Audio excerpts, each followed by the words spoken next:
In today's video, I'm going to teach you how to fix the FaceTime contact card error on your iPhone, specifically addressing the choose another phone number issue on iOS 18. Sometimes technology can be a little tricky, and we're here to guide you through fixing this pesky problem. First, let's begin by checking your FaceTime settings. Open your settings app and navigate to the apps section. From there, find FaceTime and ensure that it's enabled. If it's toggled off, go ahead and switch it on. It's crucial that FaceTime is active for it to function properly. Next, we need to verify your contact information. Open your contacts app and search for the contact that's causing the issue. Once you've found it, double check that all phone numbers and email addresses associated with the contact are accurate and up to date. In many cases, discrepancies in contact information can lead to errors during communication attempts. Now, it's important to set a primary number for FaceTime.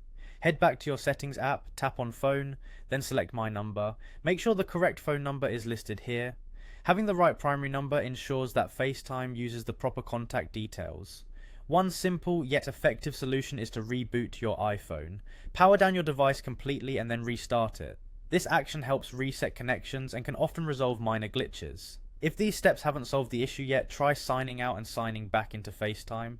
In your settings, go again to FaceTime, tap on your Apple ID and sign out. Once you've done that, sign back in using your Apple ID. This can refresh your connection to Apple servers and eliminate any login related problems. Another aspect to consider is whether your device's software is up to date.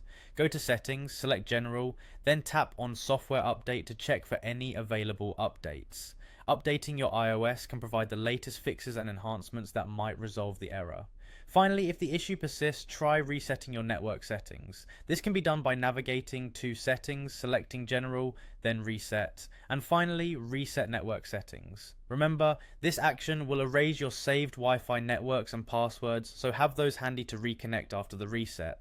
By following these steps thoughtfully, you should be able to fix the FaceTime contact card error and enhance your communication experience. It's always a good practice to ensure all software is updated and that your device settings are configured correctly. We hope this guide has been helpful. If you have any further questions or need additional assistance, feel free to leave a comment. Thanks for watching and happy troubleshooting.